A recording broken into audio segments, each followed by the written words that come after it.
Xəstənin gündəlik təmizliyi üçün çarpayıda oturaq və ya yarım oturaq vəziyyətdə olmalıdır. Xəstənin sürüşməməsi üçün əvvəlcə çarpayının ayaq tərəfini, daha sonra baş tərəfini qaldırırıq. Çarpayı funksional deyilsə, xəstənin dizləri və başının altına əlavə yastıq qoymaqla bu vəziyyətə gətirə bilərsiniz. Yatağın islanmaması üçün hopdurucu örtüklərdən və ya önlüklərdən istifadə etmək olar. Örtüyün birini xəstənin döş qəfəsinə səririk, kənarlarını kürəyinə salırıq. Digər örtüyü başın altına salırıq, aşağı kənarları isə çiyninin üstündə qalır.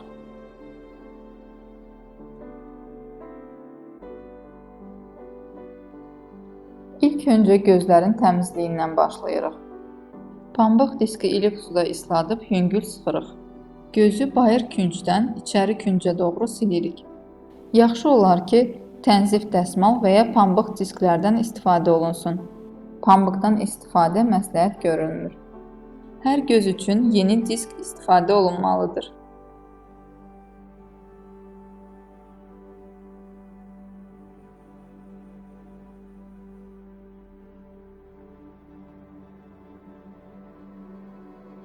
Əgər damcı tökmək lazım gələrsə, aşağı göz qapağını yüngülcə aşağı dartaraq hər gözə 1-2 damcı tökürük.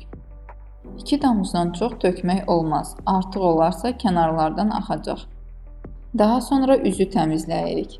Bunun üçün biraz böyük ölçülü tənzif dəsmal götürürük, suda isladırıq. Alından başlayaraq üzün hər yerini silirik.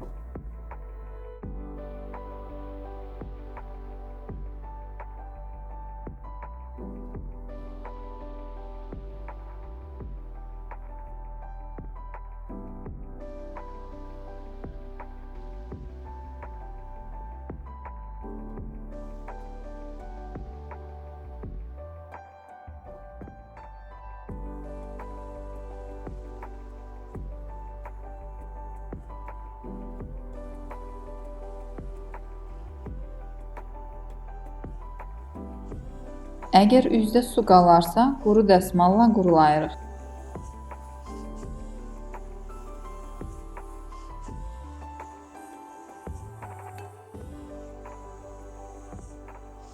Bundan sonra burun təmizliyi edirik. Bunu hər gün etməliyik. Çünki burunda olan axıntı qabıq əmələ gətirir.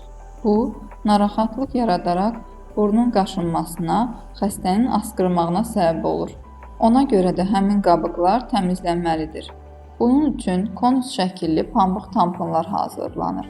Burun qabıqlarının yumşaldılması üçün tampon üzərinə vazelin yağı tökürük. Pambığı qaba salmırıq, yağı tamponun üzərinə tökürük.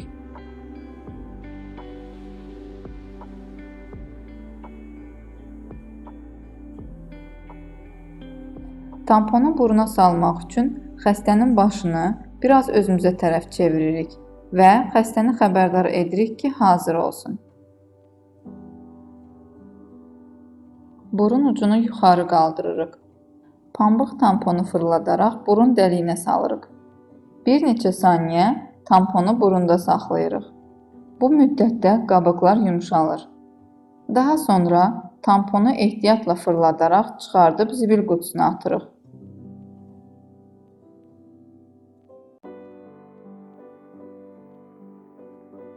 İkinci burun dəliyini də eyni qaydada təmizləyirik.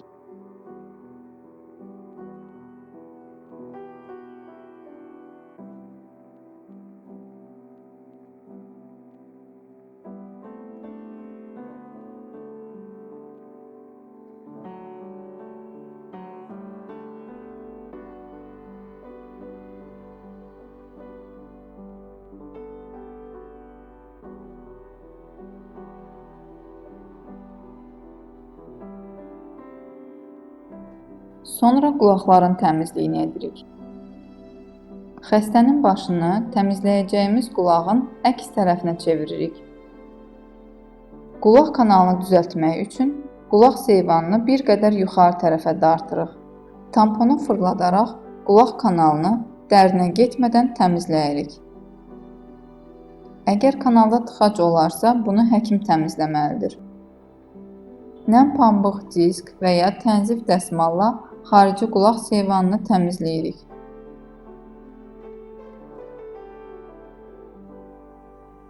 Daha sonra qulağın büküşlərini və arxasını silirik. Çünki xüsusilə də uzun müddətli yataq xəstəsində burada çirk toplana bilər.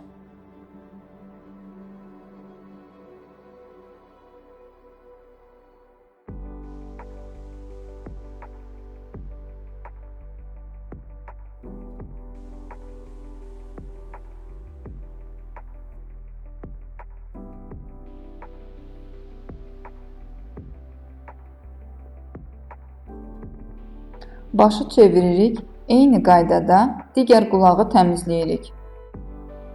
Burun təmizlənməsində olduğu kimi təmizlik zamanı qulaq çöplərindən istifadə etmirik. Çünki zədələnmə ola bilər. Qulağın dərin təmizlənməsinə ehtiyac yoxdur. Dərinə getmədən gözlə görünən qulaq çirkini təmizləyirik. Bunu hər gün etməyimizə ehtiyac yoxdur.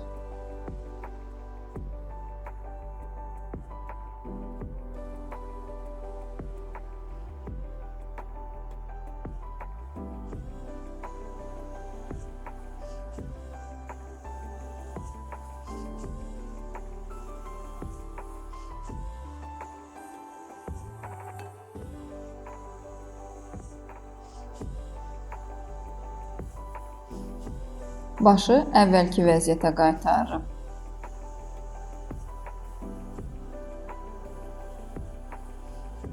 Təmizliyi bitirdikdən sonra istifadə etdiyimiz hopdurucu örtüklər və ya önlüklər çıxarılır.